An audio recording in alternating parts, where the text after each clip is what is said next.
What's up, everyone? Welcome to Foosgetcleantoo podcast.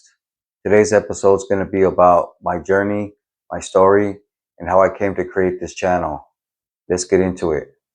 So I came from a broken family. My dad left at a young age to be with his lady. My mom had mental health issues and issues she was dealing with. So I was left to be raised by my grandparents. I was a badass kid though. Like I never followed any rules. I used to come home drunk, not come home for days. Stole from my uncle just to support my drinking and weed habit.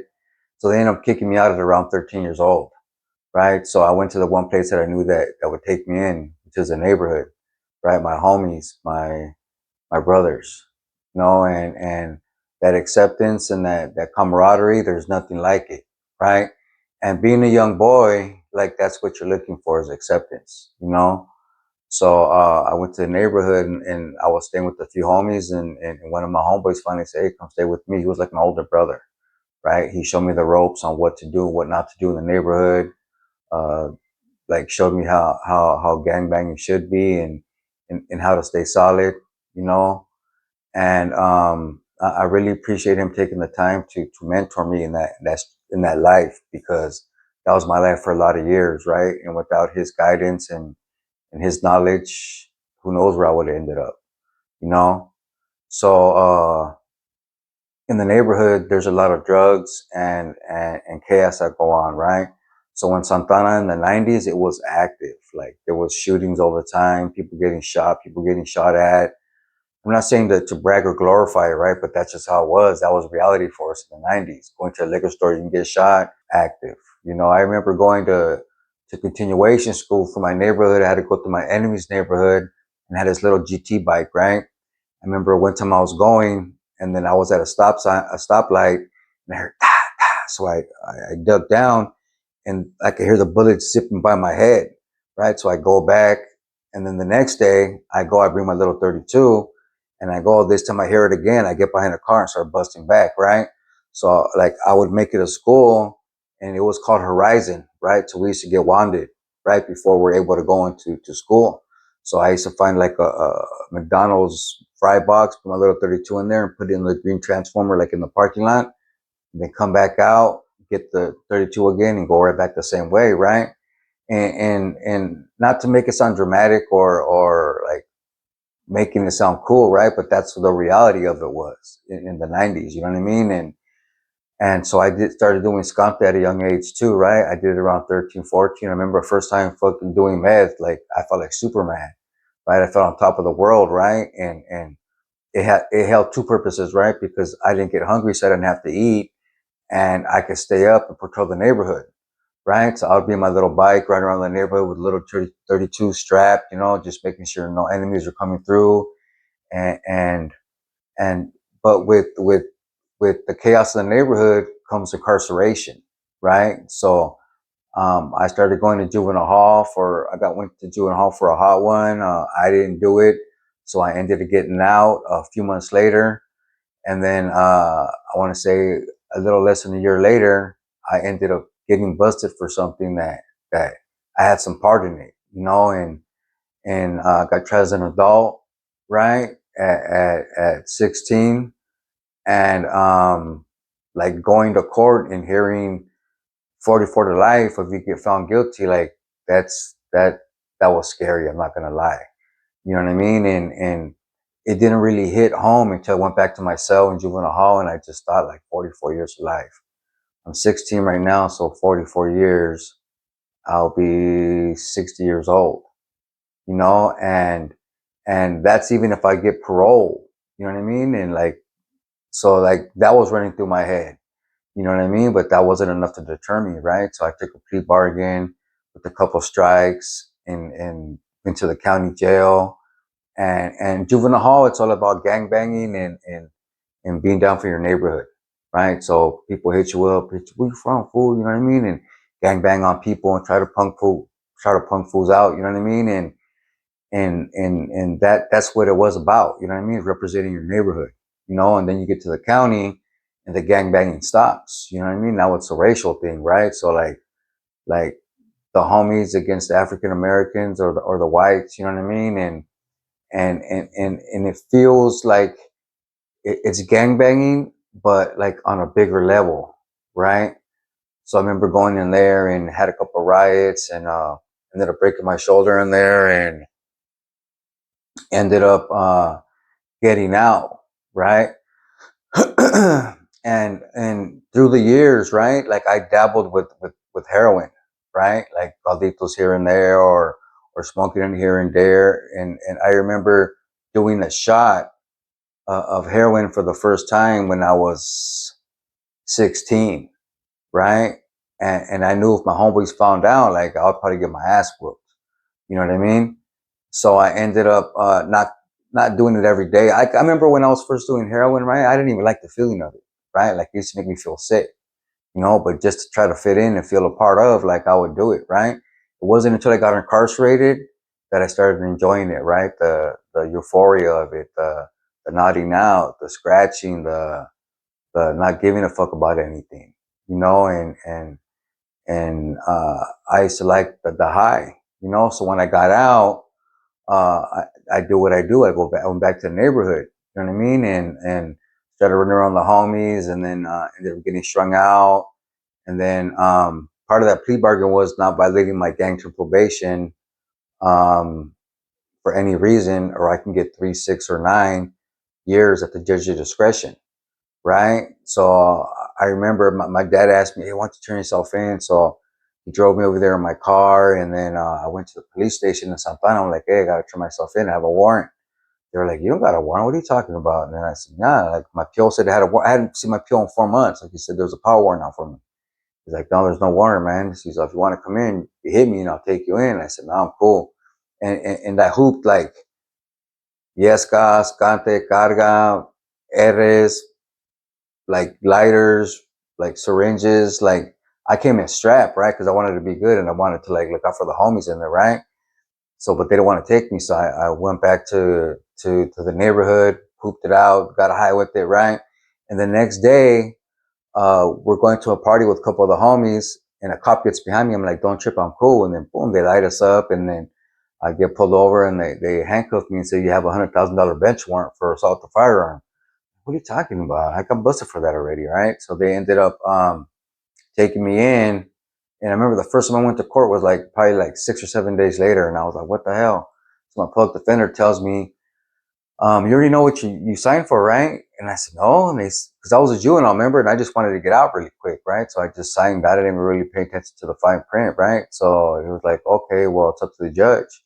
So the judge had mercy on me and gave me 3 years, right? But then that just kicked off my career as a convict. I remember going to SADF to the level 3, and I was there for a few months before we were locked down, right? Because the homies were getting up with the whites, and they out my points are so close. They just did I went to committee, and they dropped me down to level 2.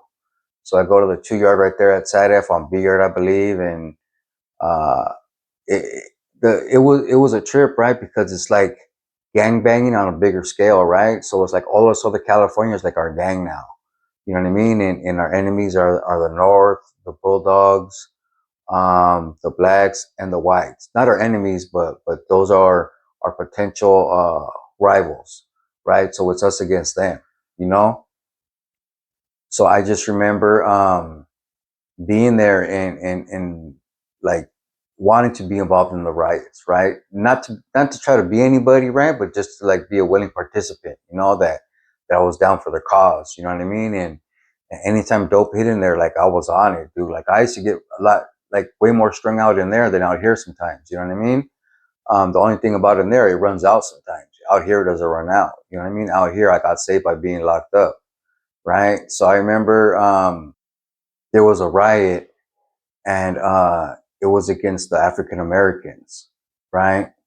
And it happened in one of their blocks, right? It hadn't made it to us yet. We didn't even know what had happened yet. We just getting uh, like rumors that were going on, and so we waited for it to crack in our dorm, and it finally did, right? Because we're in the gym, right? So we could see the buildings, but we didn't see anybody be taken out, right? But as soon as we seen the African Americans and the homies come out, we said, "All right, let's do it." So it cracked off, right? And and like it's grown people stuff. You know what I mean? Like shanks, like full on bone crushers, or like socks with locks. You know what I mean? Like it was active, dude. You know, it's hand to hand combat. It's not like on the streets where you can just blast somebody and hide behind a car, or get off the car and hide behind a tree and blast. Like you have to get up close and personal. You know, so that was really a trip. You know what I mean? So anyways, one of my neighbors right there owed money on the yard, and he owed my bunkie because I was in the gym, and he said that we're gonna move on him, and he knew where one of our straps were at. One of our knives were in a trash bag, paper bag, folded up.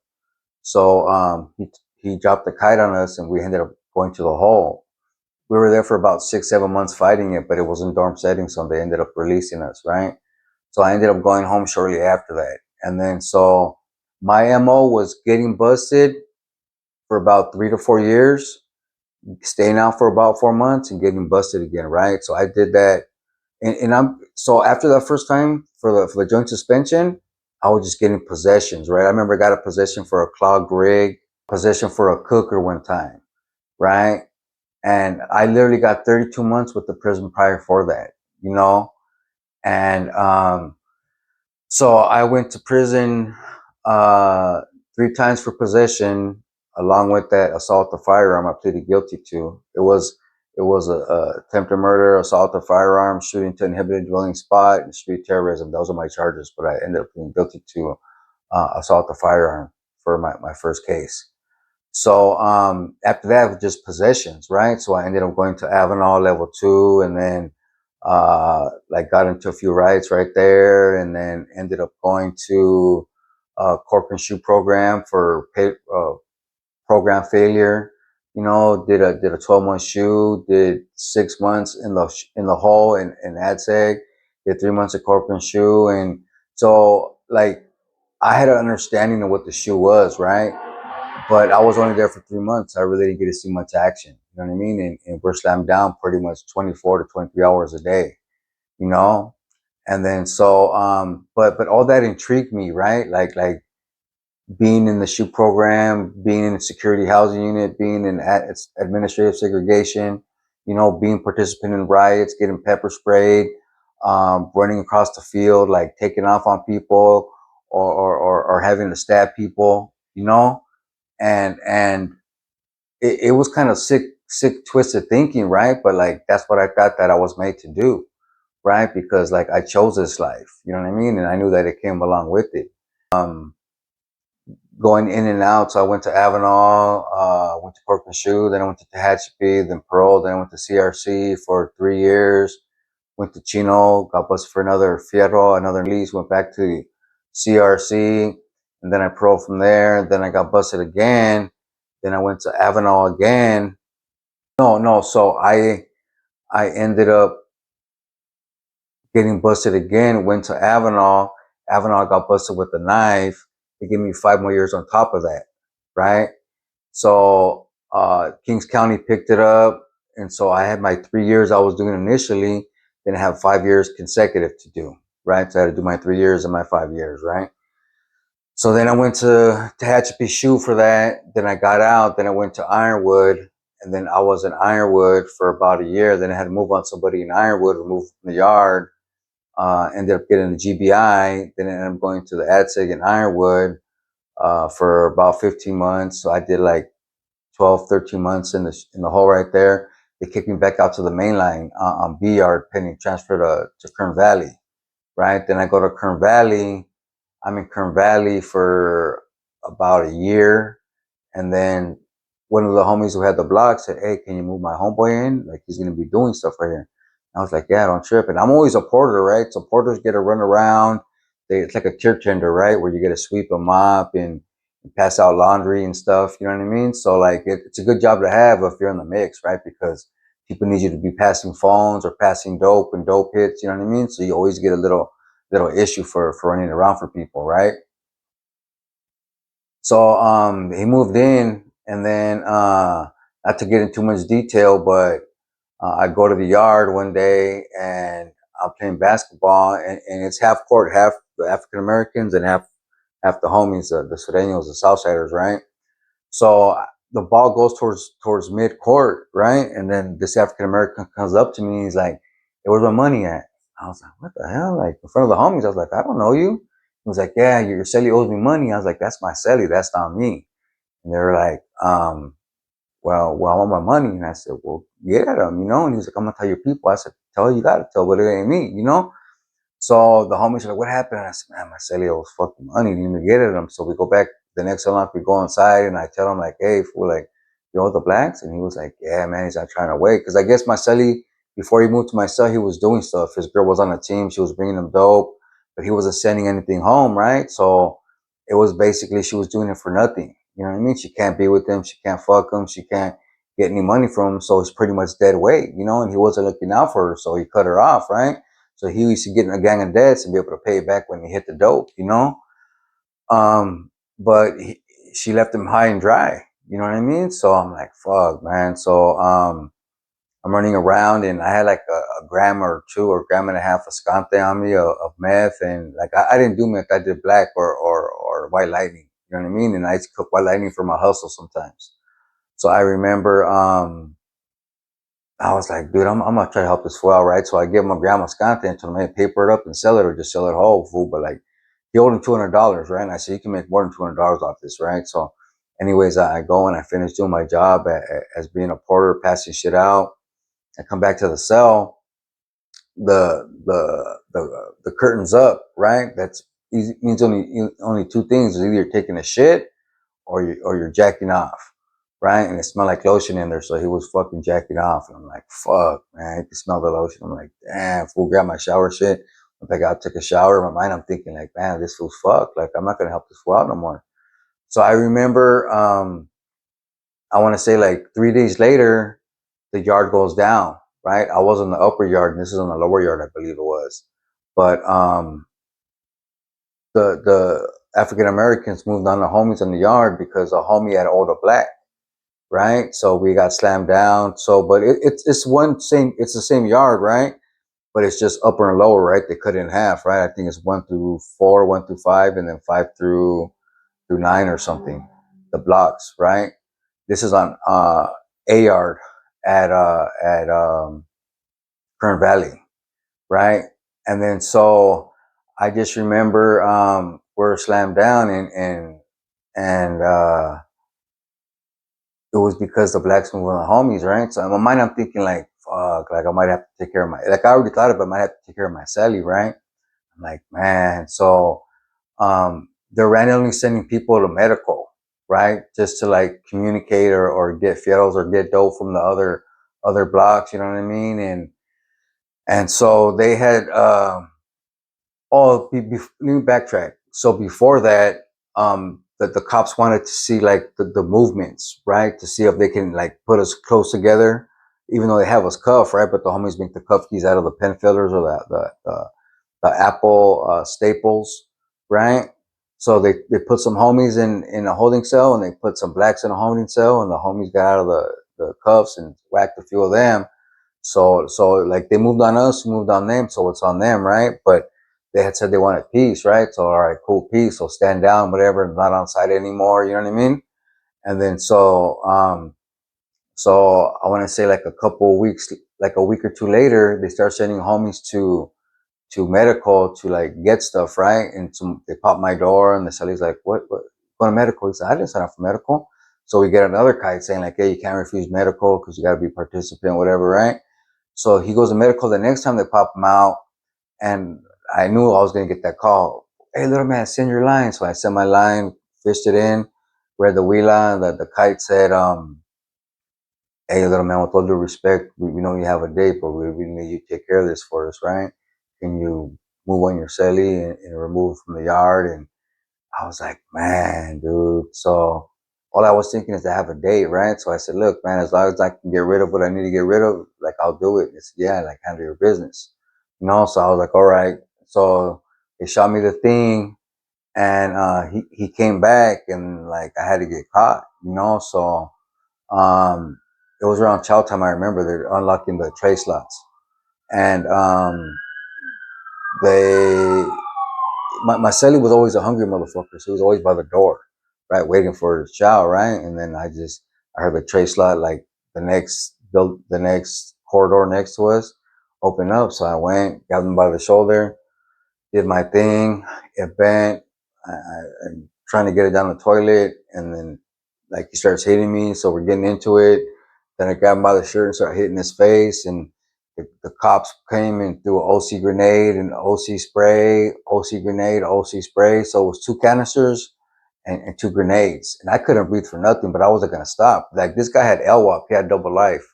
You know what I mean? Life without the possibility of parole. And I have like 5 years left, I think it was, right? So I'm like, fuck that. So I didn't want to stop. You know what I mean? So he finally proned. He goes, all right, let's do one. He proned out. So I proned out after him. They take him out, then they take me out. They see he's leaking, so they take him to the infirmary, put me in the shower, and they take me to ADSEG, right? And all that's going through my mind is like, man, I don't want to get life. You know what I mean? Like, fuck, you know what I mean? But like the choices we make have consequences. You know what I mean? And each choice that I had a choice to choose different, but I chose this. You know, so and honestly, I believe I went through everything I went through to make me the man I am today. You know, like I had an option to do something else, but at the end of the day, like you have to live with the consequences that you get from the actions that you do. You know, so I ended up going to ADSEG, and I remember going to showers, and his cell was next to my showers. He was like, "Hey, little man." I'm like, "What's up, fool?" He was like, "Hey, man, don't trip. I got you." I'm like, "Who's that?" He said, "Well, it's whatever, you know." And I was like, "All right, man." He's like, "Don't trip, fool. I appreciate you." Because he knows if he was in the yard, he would have got it a lot worse. You know what I mean? So ended up getting a 2 year SHU, ended up going to Corcoran SHU program, and I was single cell since ADSEC, right? For booking for moving on my celly, you know what I mean?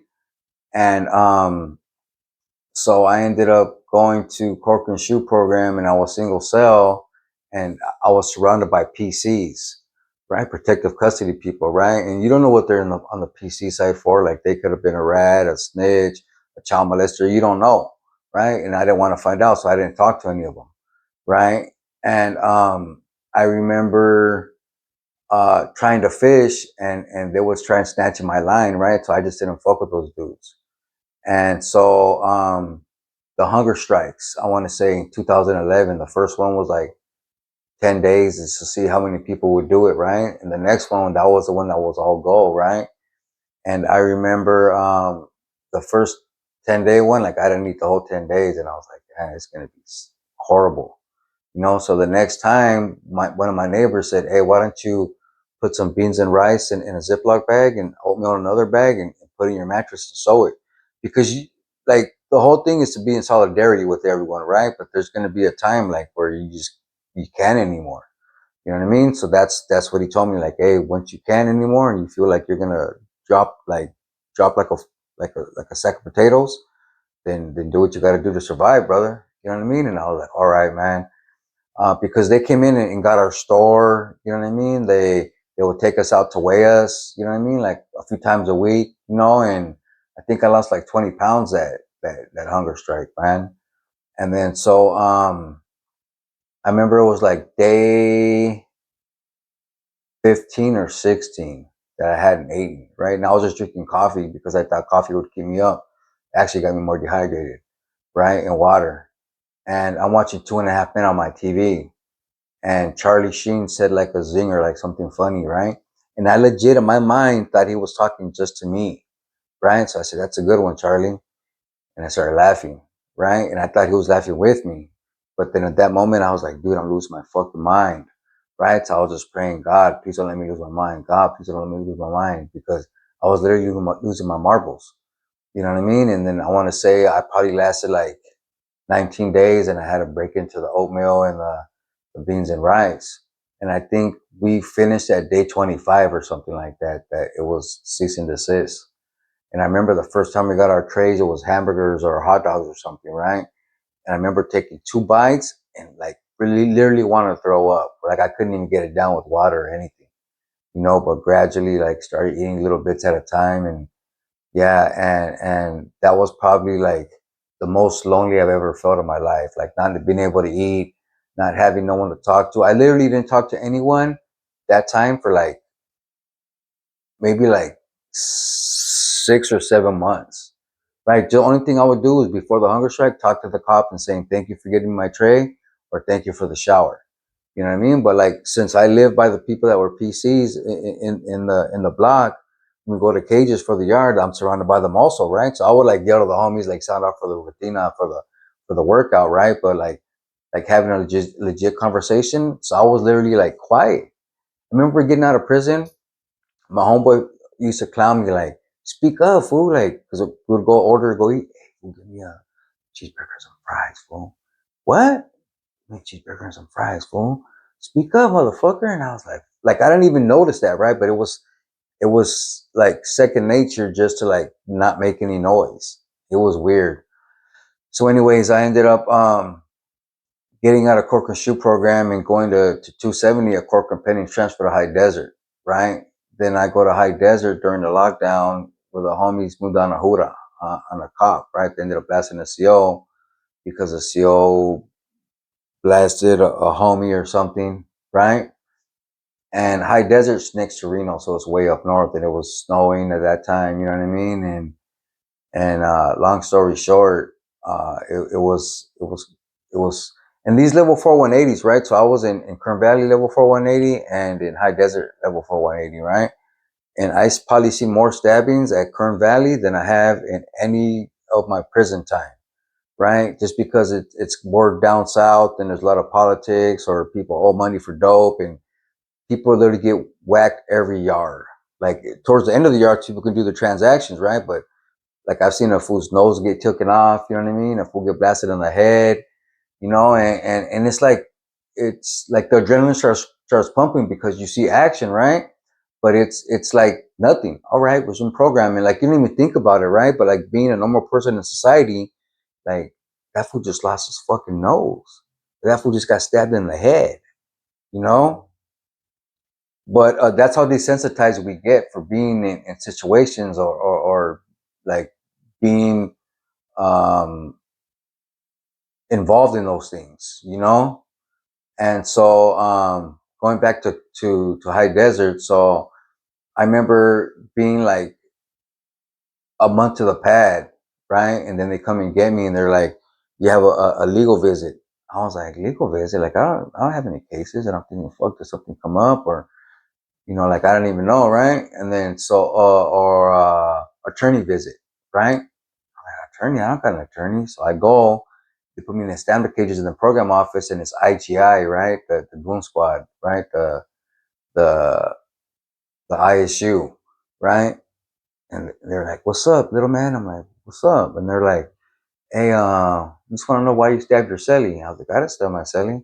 He was like, "Oh yeah, that's not what we get." And I said, "Oh, but he's all, you know what he told us?" And I was like, "What did he tell you?" And he was like, you guys just got in a fight." And I said, "Well, that's what happened then." And he was like, "Yeah, but how do you end up a fight with holes in you?" And I said, "I don't know. Ask him." And I said, "Okay, well, you don't want to tell us, so just know if you're not released on your release date, then you know what happened." And so that was, they did it to fuck with my head, right? So for like the next month, I'm just tripping, like, man, am I ever gonna go home? And then so I ended up that same week, like I hardly slept, right? The last week, and then I ended up paroling, getting on that bus, and going to downtown LA. My dad picked me up. My dad let me stay with them for a couple of weeks. And my PO kept sweating me to get in the residential program. I'm like, why? Like, even though I got out the next day and I went and used with my homies, like it just didn't feel right. So I went back home, cleaned up, and then I got out on Friday. I'd have to test on Tuesday. Going to test for my PO and I test clean. And he just told me, I want you to get in a residential program. I'm like, why? Like, I don't want to be locked up again. He's like, no, you need a behavior modification. Like, I seen your C file from in prison. And I'm like, dude, like, that's what happens when you're in prison. I think I had like altogether probably like 6 riots, uh, 1 knife, 2 removals, GBI, 2 stabbings, you know what I mean? That allegedly, and But that's what you do in prison, right? You do as a Romans, you know? Basically, I didn't want to be like I was locked up again, right? And he said, you need a behavior modification. And then so I told him, like, I'm not going to go. So he would come to my dad's house with 4 cops, 5 cops, and like tear up my dad's house looking for stuff, contraband. But he was just doing it to fuck with me, you know? And I remember one time I came home, my curfew was 10 o'clock, and I came home at 9:30. And my stepmom, my dad, my nieces, my nephews, they're all on the couch, right? And the cops were searching the rooms. I felt like such a piece of shit, you know, because they allowed me to stay with them. And the whole goal was like get to sober living, right? Because when I did my parole plans at Corcoran, they were like, hey, well, you want to do AB 109 because like you get off in 6 months, you get free sober living, you get all kinds of free programs, right? And I said, hell yeah, fuck parole. Like I've had that number since 99, 98. Like, fuck, man, all right. So I went to him, and I got into Phoenix House. And I remember going to Phoenix House, but I didn't go for myself. I just went for my PO. And I remember after 30 days, you can go look for a job. So I went and got a job doing graveyard like 2 or 3 nights a week. But I told him I work 5 or 6 nights a week. You know, I'll go to the neighborhood or go to my dad's just to drink because I didn't think I had a drinking problem, but I had a heroin problem, right? That was my thought process. So I would go drink with them. And I remember, this is when you know you're a dedicated alcoholic or addict, right? I remember being this dedicated to where I would leave my dad's house at 4 in the morning or the neighborhood at 4 in the morning, go to Planet Fitness for 2 hours with 2 big jugs of water. And I would down them and run on a treadmill for like 2 hours just to make sure like I would be cool for the breathalyzer. Who the fuck does that? That's crazy, right? So I ended up completing the Phoenix House, right? And I went to a sober living that accepted AB 109. Me being Captain Save-A-Ho, I got a hotel for the weekend and for my weekend pass. And I got some drinks, and we got some drinks, and halfway through that night, we're like, oh, let's go pick up, right? So I went to my neighborhood, picked up, and went on a run. Told the sober living that I was going to help my dad. Told my dad I graduated early from the sober living. So I ended up going to my dad's with like 3,000 in my bank account, 2001 Honda Accord, and a new girlfriend, right? So I go over there and I say I'm going to work, but I'm really going to work, go run them up. You know what I mean? And that 3 grand lasted me probably like 3 weeks, and off to the streets again. You know, and I remember the girl I was running with got busted, and I went to my PO, got me on methadone detox for like 4 or 5 days. And she got out, we got loaded again, took it to a program. And I remember being in my neighborhood. This was like the spot, like by like a ditch, like a river ditch in my neighborhood that I used to feel safe in, right? So when me and that girl used to go run around, we'd sleep right there, right? And she's always be, man, it's sketchy right there, it's sketchy right there. I'm like, dude, this is my neighborhood. I grew up here. Like, I feel safe here, right? She's like, we're gonna get busted here. I said, no, we're not.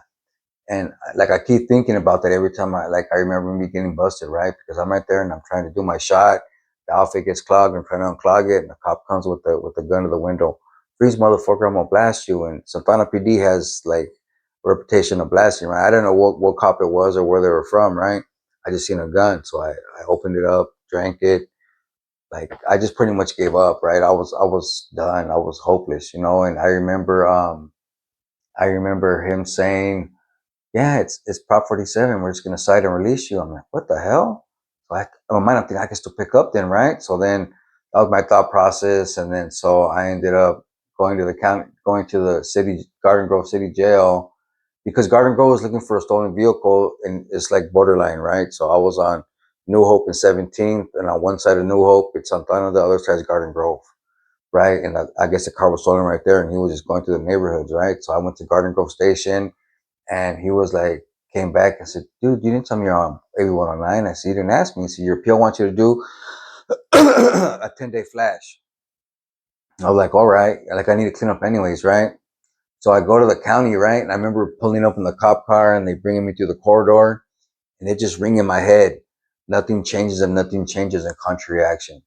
All those times I'll get out of prison, I would have to go to treatment centers, right, to programs because I was homeless, right? And I would do good for 2 months, maybe get a car, maybe get a decent job, and then I would end up go running amok again, right, and get busted, right? So I had to go to meetings when I was at those treatment centers, right? And they were planting the seeds, and like I would go for the girls or get out of the house or just to go smoke. But like it was legit planting the seeds, right? So when I was going through booking, like nothing changes and nothing changes actually meant something, right? It means if you want something different, you got to do different, right? If you want to keep getting the same results, keep doing the same stuff, right? In contrary action, do something different than what you're used to. And going back up to my tank, and then remember going back up to my tank, and then my celly was making wine. People had heroin, people had scante, people had Suboxone, and like I'm a regular, right? So people know me. So like, hey, if we want to get high, I'm like, nah, I'm cool. Nah, I'm cool. Like, what are you, Christian? I said, nah, dude, I just want to get high. Like, what the hell? And I started feeling disrespected, right? So they noticed like me getting kind of snippy with them, right? So they kind of backed up. And like my heart, I didn't want to get loaded again or drink, right? My mind was telling me get high, motherfucker, get high, right? So it was a battle of my own body. So I remember getting released. No, no, oh my bad. So I remember going to court about 12 days later, and they were like, your PO's offering you 6 months for your first violation. And everyone's telling me like maybe 90 days, maybe 30 days, maybe a 10-day flash for your first violation. But I was already there 12 days, so I was past the 12-day flash. And then so I agreed to 90 days with half, right? 45 days. And like I didn't have a plan. I would just pray every day, like God, like guide me, you know? And I went to healthcare department and I signed up for 3 programs: Woodland, Phoenix House, and Cooper Fellowship. My dad picked me up one last time, took me to Norms right there on 17th and Main. I was like, I'm tired, man. I'm done. I was like, all right. And we're eating, and he was quiet. And I remember he got a phone call because I gave him his phone number because I didn't have a phone. And they said, if Gabriel gets here in an hour, he has a bed at Cooper Fellowship. I remember going to my dad's house, right? And then, like, that was like my storage place when I got locked up, right? Everything would be at his bag. Brought me out everything that I owned, right? It was a trash bag, halfway full with dirty chonies, dirty underwear, right? Dirty slingshots, dirty socks, with one chancla, one shower shoe, and a toothbrush with no holder, right? And I just couldn't remember. Not. I remember just thinking like, this is all I have, and I'm 36 years old. This is all I have to my name. Like I have friends that are married, that have businesses, that have houses. You know what I mean? Like this is all I have. I remember going to Cooper Fellowship and like just being open, like, hey, I'll do whatever you guys want. I just don't ever want to use again. So I get there. Remember the first 7 days, I got a sponsor. It's funny, right? Because over there, Cooper, like they have meetings that outside people can come. And this is one of them. This during a smoke break, so I'm smoking, and there's a big white guy with a whip and tatted, right? My case manager, my counselor comes and says, hey, you need a sponsor. I said, get off my back. I just been here 7 days. And he was like, that's your sponsor. And I was like, I don't know that fool. And that fool tells me, hey, you need a sponsor? I said, yeah. He said, get my number. So I got his number, called him the next day, got me through the 12 steps in the 9 days I was there. So I say all that to say this, right? So I picked up 10 and a half years. My clean date's 4/10/15. Uh, I'm employable now. I'm currently a program director at a medical detox in Huntington Beach. Um, I opened up my side business, Redemption 31 Consulting. I'm a full-time college student at Cypress College, part of the Rising Scholars Program. I'm a month away from getting my associate's degree. And if you would have asked me that 10 and a half years ago, like, first of all, what the hell is a program director? Second of all, what the hell is a medical detox? And fourth, like, you got me fucked up. I'm not going back to school. I hated school growing up. You know what I mean? And I say all that to say this, right? So everything that I went through, that I overcame, like, got me ready for where I am today, right? So don't think there's no hope, right? Like, so I went back to school at 43 years old or 44 years old. You know what I mean? And I'm one semester away from getting my associates with A's and B's. I made the dean's list, the president's list. You know what I mean? And that's not doing it myself. That's my higher power, and thanks to the program that I work. So a few of my homies got clean too. My homeboy from my neighborhood, another homeboy we grew up with. You know, me and my homeboy are both going to Cypress College. We went from the streets gang banging, putting in work, doing this madre, to like achieving like college degrees. That's crazy, right? So just know that there's hope out there, and keep pushing forward, and never give up, man. You know, because change is possible. And I'm living proof. And that's why I created this platform, is to show the hopeless that there's hope. That no matter what you're involved in, whether that's street life, whether it's getting incarcerated, whether it's addiction, whether it's dealing with mental health, like change is possible. You know, and I'm living proof, and everyone that comes on this channel is living proof, right? So this platform was created for comeback stories, right? That you win something in life that should have brought you down and should have kept you down, right? But you came back on top. You know, so just always remember that change is possible, and fools do get clean too. And for anyone who wants to come on the podcast, shoot me a comment or a direct message on the other platforms. And remember, redemption, fools get clean too. What's your comeback story?